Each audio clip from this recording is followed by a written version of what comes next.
Hello and welcome to your in-depth weekly horoscope for week commencing the 28th of February. This is for the Sun or the Ascendant. As ever, I'm going to give you a broad overview of what to expect, but then please stay with me. I will dive deep to give you in forensic detail each of the 12 zodiac signs and the key factors impacting on each one. Now this week begins with the Sun, Jupiter and Neptune all in the sign of Pisces. And of course Jupiter is the traditional ruler, Neptune the co-ruler. Very much Pisces season. And on Wednesday we have a new moon. New moons are an opportunity to set our intentions. And having Jupiter in conjunction with the Sun is very reinforcing, very uplifting. So whatever it is that's important to you in terms of using this very mystical and very healing and very spiritual energies of this sign, this is a great time to think future forwards of how you'd like the next month of March to evolve for you.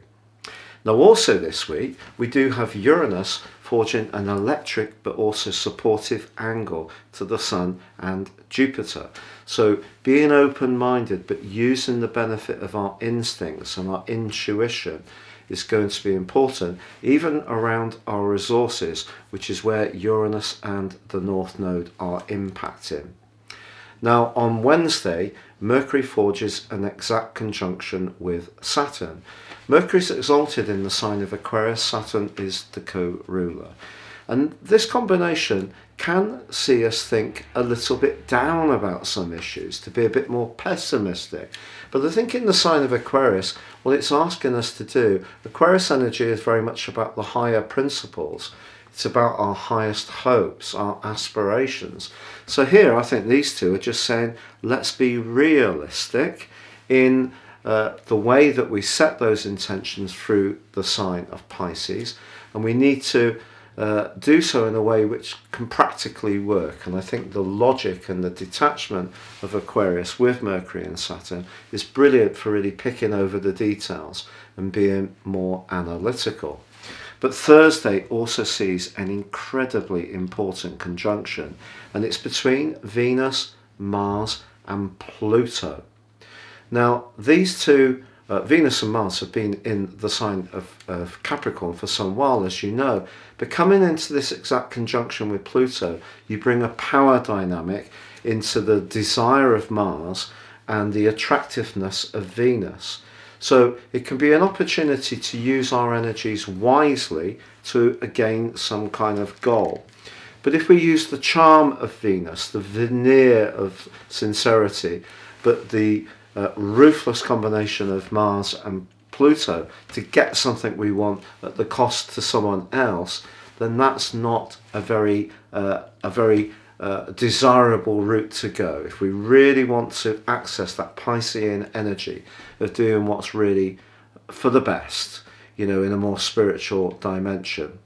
But by the end of this week, Sunday to be precise, Venus and Mars switch signs into the sign of Aquarius, and they're going to be within 3 degrees right through to the 20th of March. So for the first 3 weeks of March, the more sociable, interactive energy of Venus and Mars in Aquarius is going to give us a platform to mix and mingle a lot more, I feel, as COVID regulations get pushed back, so people are going to want to go out and enjoy themselves. Now I'm going to do a special video on Saturn square with Uranus, and that will give you some idea of what we can expect later in the year in terms of balancing freedom with responsibility. But I think at this point, after the 2 years we've had, I think we'll all take a little bit more of ability to move around, spend time with the people we care for, do things that are more sociable, and also Venus and Mars together in Aquarius can be a great opportunity to go and see a band or a show or follow our favourite sports team. So I think by the end of this week, a sense of things opening up a bit is really going to be very pleasing. So the combination on Thursday of Venus, Mars and Pluto just suggests that we need to use our affections, our desire for money or intimacy in the right kind of way. But If you are new to my channel and this is your first time of joining with me, I would be honoured if you would subscribe. I'm very close to getting to 100,000 subscribers now. Due to a lot of health problems over the years, it's been a little bit of a delay, so your support would be gratefully received. Please click or tap on the bell notification symbol. Also, if you'd like to sign up for your free written daily horoscope, please see the link beneath this video. I've been writing these for many moons, and it'd be great to have you with me.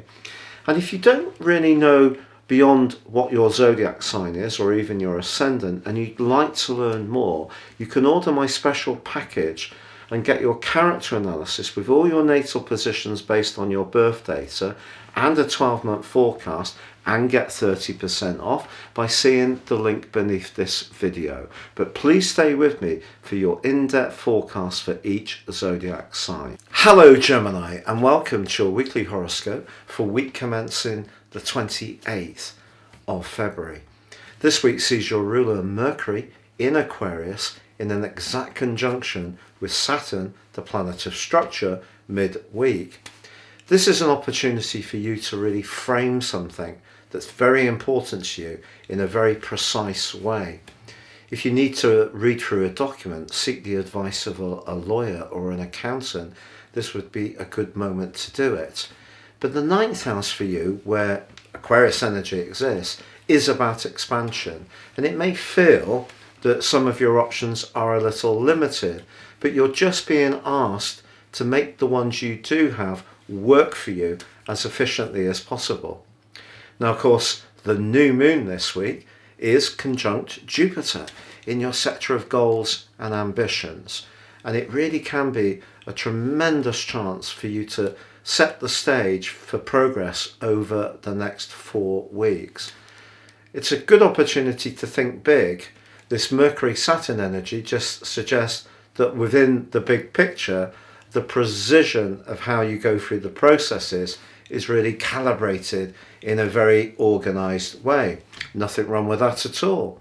But Uranus, the planet of the restlessness that's been so endemic in your situation in recent times, that feeds in to this new moon too. And I think that's saying to you that sudden information that you gain or insights that you develop can actually be very good for you in terms of your professional hopes or worldly aspirations, which the new moon influences. Jupiter is the planet of bountifulness, the planet of optimism, and traditionally of good fortune. The problem with Jupiter is that it can make us almost assume that everything will fall into place if we have it in a very enabling angle in a natal chart, but we really do have to roll our sleeves up and be as productive as possible if we really want to make the most of its benefits. So if you have something that is a gift and you want to share it with more people and to raise your profile, it is definitely a week to be busy, but with precision. Now, towards the end of this week, on Sunday, then Venus and Mars end their long association with Capricorn and move into Aquarius. So this could be the opportunity to break out. Maybe a job linked to travel or to higher education or to teaching or to publishing in some way can really call out to you in the weeks to come. Or maybe you're just going to want to take the opportunity of Venus joining with Mars in the 9th house to have enjoy a little bit of escapism. You know, we've all been very limited. If you can go out and have some space and travel to see friends or relatives, or even go on a vacation, I think it's something that you'll really appreciate. Even if you don't make it happen this week, I think by the end of this week, you'll start to have the bones of your plan really in place.